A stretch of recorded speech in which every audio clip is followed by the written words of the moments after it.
Dari pihak berseberangan menyatakan bahwa datang ke rumah berbondong-bondong bawa rombongan jam 2 pagi ini dianggap lancang dan mengganggu suasana hati orang yang sedang beristirahat di malam hari. Bagaimana Ibu menjawabnya? Itu saya rasa nggak benar juga, Mas.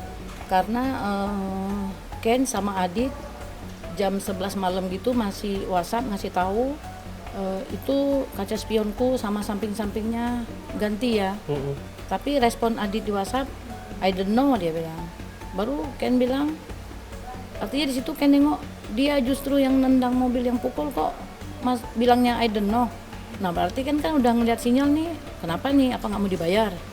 Nah sesudah itu jam mungkin mau dekat jam 12 malam lewat masih ada Ken nanya maksudnya rumah Adit di mana gitu kan? Dia bilang di Johor. Berarti asumsi saya itu jam 12-an, hampir jam 1:30, jam 1-an itu masih ada WhatsApp Adit dan Ken. Berarti posisinya jam 12 lewat dia masih ada WhatsApp. Berarti kan belum tidur itu. Cerita sedikit soal video itu. Pertama kali Ibu melihat video itu dan bagaimana kemudian ini mengganggu kebatinan seorang ibu. Jadi malam hari raya, ini sorenya sekitar jam 4 lewat, itu ada, kita anggap kurir lah ya, ada kurir ngantar paket di amplop coklat yang menerima paket anak saya yang perempuan. Oke. Terus karena hari itu kan banyak parcel dari customer, jadi semua parcel diletakkan di atas meja. Termasuk ada surat dalam amplop diletakkan juga di atas meja. Nah terus anak saya yang perempuan naik ke lantai 2, dia mungkin tidur entah apa saya nggak tahu. Terus kita pulang dari Sun Plaza sama papanya, baru Ken lagi nonton TV di ruang tengah.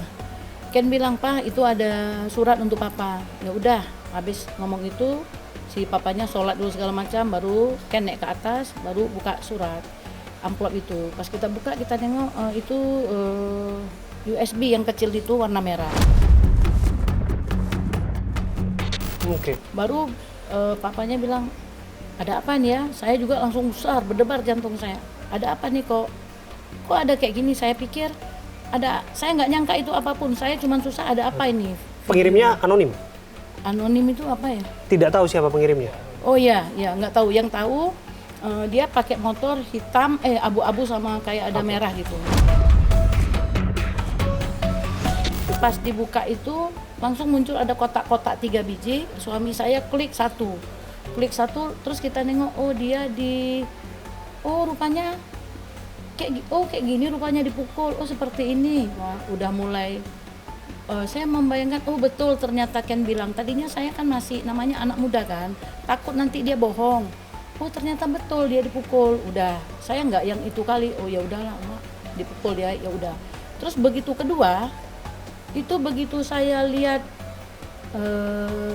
dia sudah di lantai, baru sudah kepalanya gini dijambak, dihantukkan ke aspal. Nah itu saya udah langsung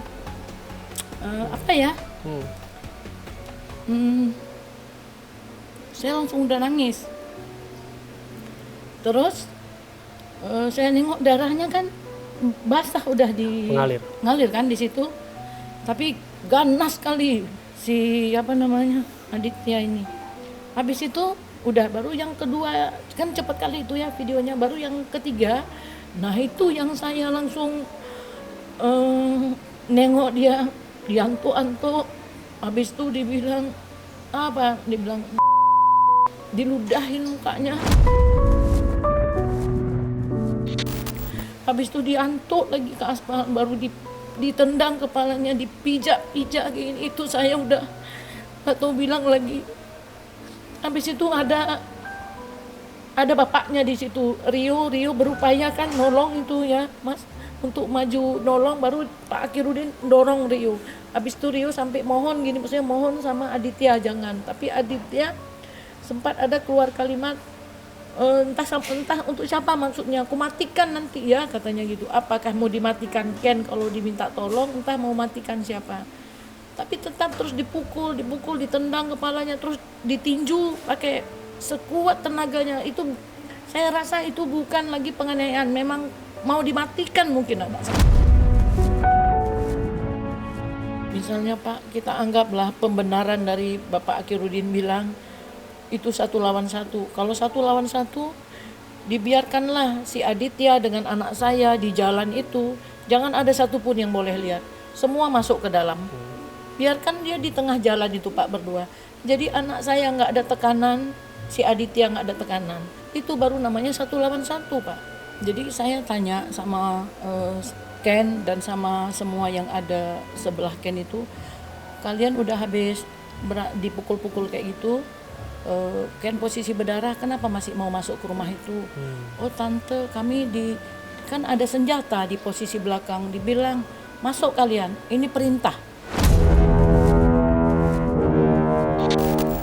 Siapa yang pegang senjata itu, Bu? Yang pegang senjata nggak tahu namanya, tapi di antara kawan Adit yang berempat itu kalau nggak salah, salah satu di situ. Jadi dia di situ yang pegang senjata lain.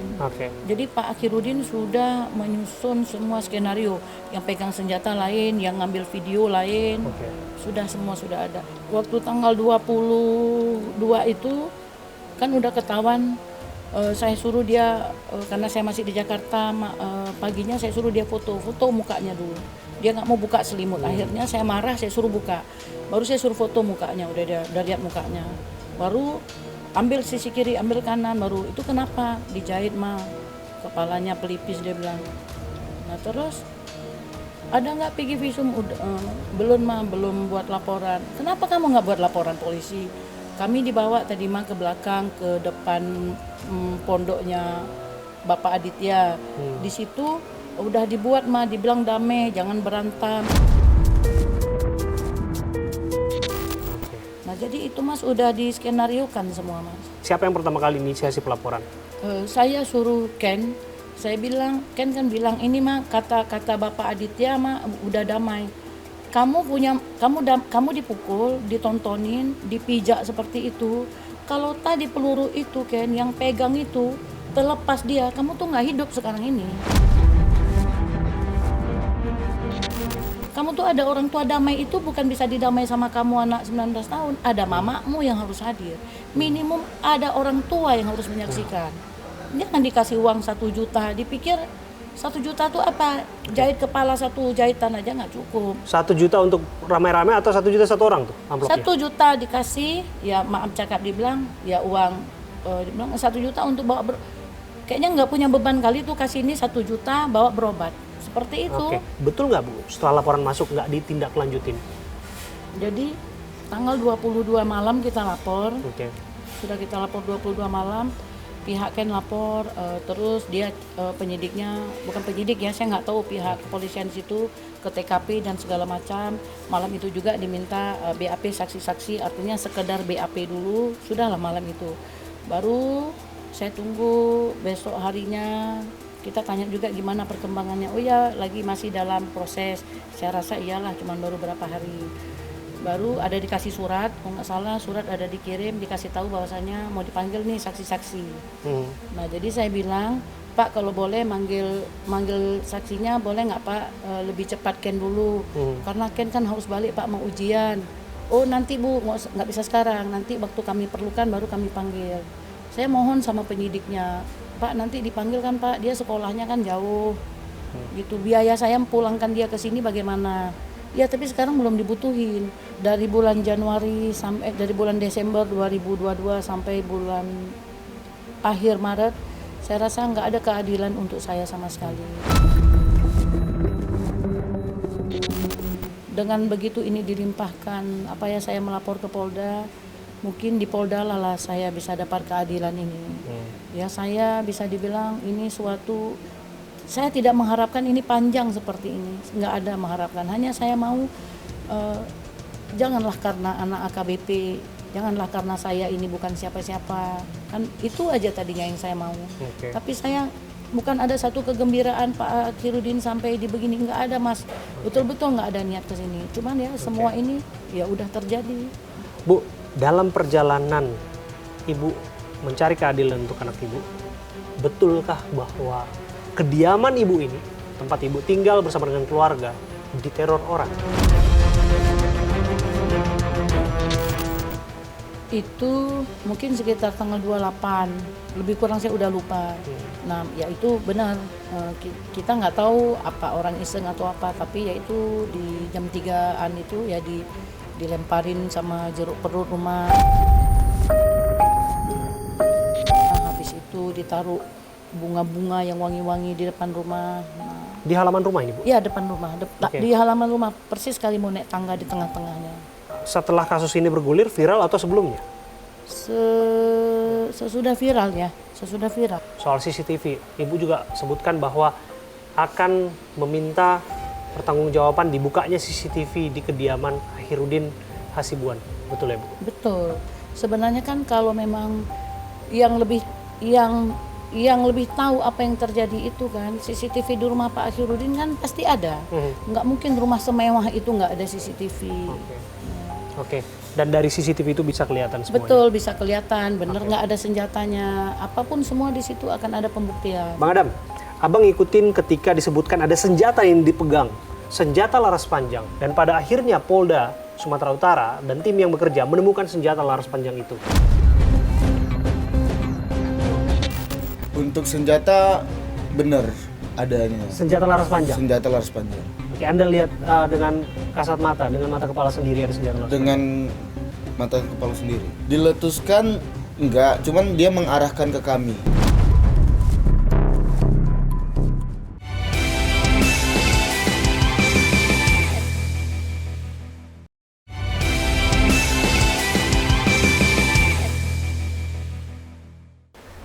Apa artinya bagi Bang Adam dan keluarga? Jadi kalau saya pribadi, saya di awal waktu kawan-kawan Ken, para saksi dan Ken cerita, itu saya masih merasa susah untuk dipercaya. Masa sih seorang AKBP, seorang polisi itu berani untuk mengarahkan anak buahnya atau siapapun yang ada di rumah itu untuk menodongkan senjata. Terus di situ saya lihat ada juga di media kalau abangnya Arya mengatakan kalau itu memang perkelahian gitu. Jadi di situ saya bertanya di mana maksudnya tentang perkelahian ini. Sedangkan udah ada salah satu saksi dari si Adit yang memegang senjata, Jadi kalau sekarang saya nggak bisa membayangkan kayak mana para saksi di saat itu. Jadi walaupun saya abangnya, mungkin saya juga nggak akan berani berbuat apa-apa ketika ada senjata di situ. Oke, jadi sudah terintimidasi, sudah ada ancaman psikologis terlebih dahulu ya? Cuman teman saya ada yang di lokasi saat itu. Oke, oke, boleh kita ngobrol dengan temannya, Bang? Ya, boleh. Boleh. Oh, ada temannya juga di sini ya? Boleh duduk di sini? Oh, oke. Dengan siapa namanya, Mas? Dengan Rio. Rio? Iya. Rio usia berapa sekarang? Usia 22 tahun. 22 tahun. Oke. Rio ini adalah salah satu temannya Mas Adam yang nemenin waktu kemarin rombongan itu, Benar. ke kediaman itu. Dari wajahnya saya lihat Mas Rio yang berupaya untuk melerai dan menghentikan pertikaian itu saat Ken ada di bawah dan Aditya ada di atas memukuli, dan malah Rio-nya nggak dikasih jalan atau dihalangi oleh Pak Akhirudin Hasibuan. Benar. Saya mau memisahkan, terus orang tua dari Aditya itu melarang saya untuk memisahkan. Oke, apa yang disampaikan waktu itu? Karena kan sekilas kita hanya lihat di video kan hanya gestur saja untuk mendorong Anda mundur ke belakang. Tapi pada prinsipnya, adakah intimidasi yang disampaikan waktu itu? Pada saat itu dia menggeser saya, mendorong saya saja. Bilang apa? Dia tidak bilang apa-apa, terus dia bilang maju ke depan, bilang ke Aditya, jangan emosi nanti kau kalah.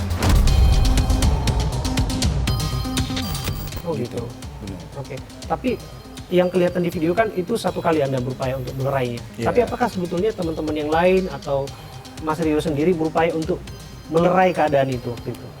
Teman-teman yang lain ada juga yang merelai itu. Tapi saya kurang fokus ke mereka, saya fokus ke Ken saja kan, gitu pada saat itu. Oke, dan waktu itu memang tidak bisa memberikan pertolongan karena waktu itu dihalang-halangi oleh pihak sana. Benar. Oke, Mas Rio, mengenai senjata laras panjang yang akhirnya ditemukan oleh Polda Sumatera Utara, betulkah senjata itu yang ada dan dilihat waktu itu oleh Mas Rio dan kawan-kawan ketika mendatangi kediaman Aditya Hasibuan? Untuk senjata benar adanya. Senjata laras panjang. senjata laras panjang. Oke, Anda lihat dengan kasat mata, dengan mata kepala sendiri ada senjata laras panjang. Dengan mata kepala sendiri. Siapa yang gotong waktu itu? Waktu itu saya kurang kenal sama yang megang senjata itu ya. Bukan AKBP Akhirudin Hasibuan? Bukan. Bukan. Oke, ada dari rombongan di situ ya. Ada rombongan dari situ. Sempat diletuskan nggak senjata itu? Diletuskan enggak, cuman dia mengarahkan ke kami. Ada ancaman waktu itu? Dia cuman bilang mundur.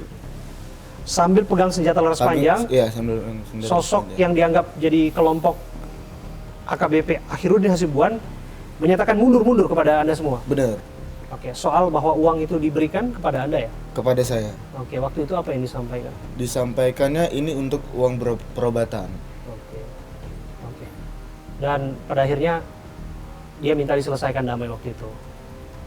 Dia menasihatin kami lah, jatuhnya gitu. Oke.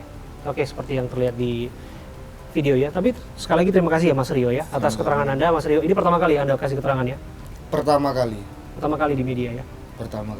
Oke. Mas Adam juga pertama kali ya? Iya, Pertama kali. Dan terima kasih ya.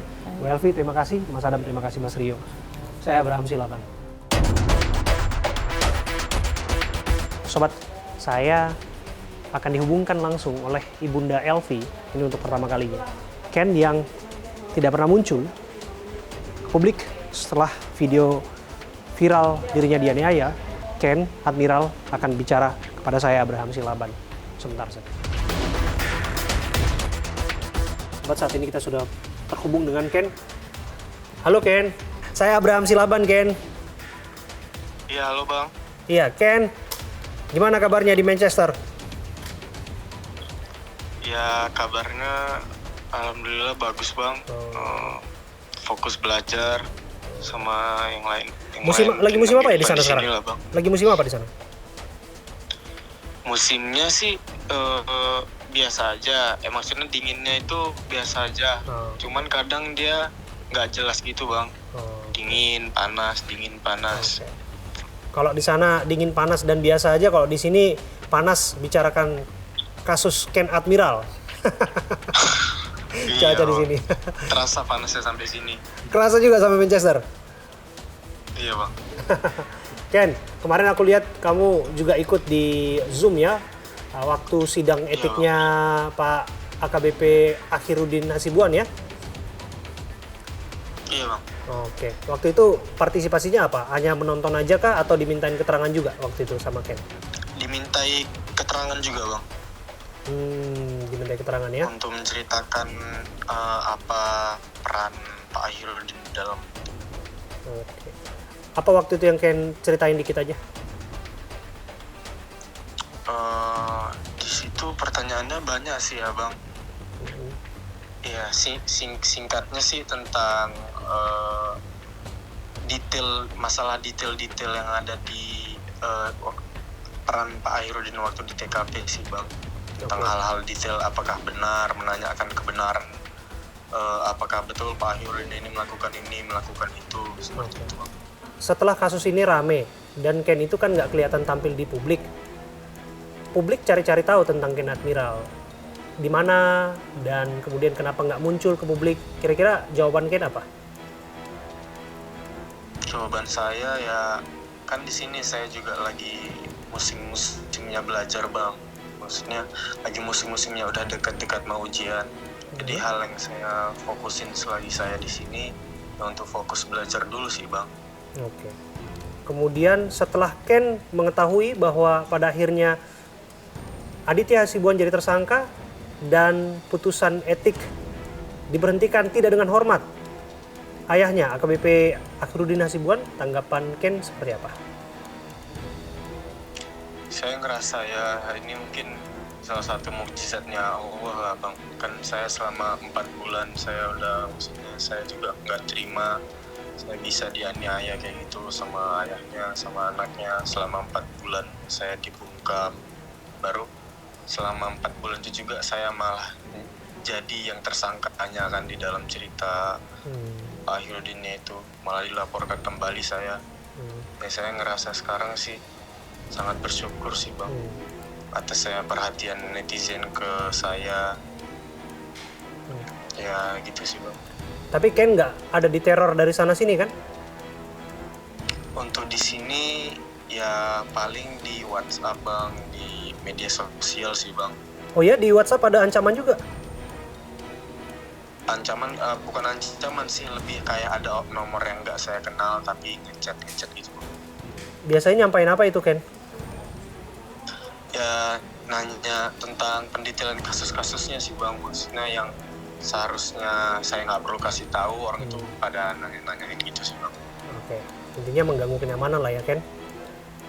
Iya sih bang. Oke. Iya. Ken, kalau dibilang bahwa itu adalah perkelahian 1 lawan 1, menurut Ken kayak gimana? Menurut saya sih itu sama sekali nggak benar ya bang ya, karena kan di situ datangnya dengan niatan baik, maksudnya jelas-jelas di situ udah diomongin, udah dibawa mobilnya yang udah hancur spionnya di situ kan udah langsung dibawa di kopernya bang. Kalau emang mau berkelahi, masa saya datang ke rumahnya polisi bang sambil bawa mobil semahal itu untuk kalau emang saya mau berantem di rumah itu bang, masa kayak gitu caranya? Oke. Emang pure emang mau minta ganti rugi aja sih bang, tapi kejadian yang ini malah lain kan. Oke, satu lagi. Kalau dibilang ini semua karena pemicunya adalah perempuan Ken, rebutan perempuan, gimana Ken? Kalau dibilang rebutan perempuan sih enggak sih bang, lebih ke kesalahpahaman di chattingnya itu sih bang. Oke, thank you Ken Admiral, thank you ya.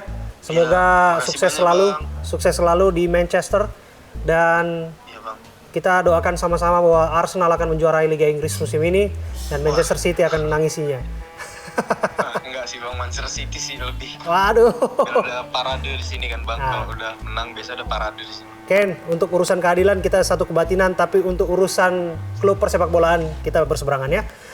Oke. Iya, nanti abang saya viralkan kalau udah klub bola ini ya. Thank you Ken, thank you Ken. Sukses di Ya, sana ya Ken ya. makasih banyak, Bang. Sehat-sehat terus ya ujiannya ya Ken. Thank you Ken. Aku balikin ke Ya, abang nih. makasih bang. Ke Abang Adam. Thank you. Yang saya tangkap dari orang tua saya bukan dengan sengaja membiarkan adik saya dan Ken itu berkelahi, tapi menghindari adanya kejadian-kejadian yang tidak diinginkan ke depannya, seperti misalnya tawuran atau misalnya si Adit sama si Ken memang mau berantem terus bisa-bisa yang ada malah ke depannya Adit bawa teman, Ken bawa teman, bawa saja ada korban lain. Yang orang tua saya nggak mau tuh itu. Kasus AKBP Ahirudin Hasibuan harus betul-betul dijadikan pelajaran. Bukan hanya karena membiarkan penganiayaan, tapi juga urusan kekayaan. Apabila sesuatu ditampilkan ke publik, dipamerkan dalam bentuk kekayaan, itu semua pada waktunya harus bisa dipertanggungjawabkan. Bila tidak, ujung-ujungnya pemecatan.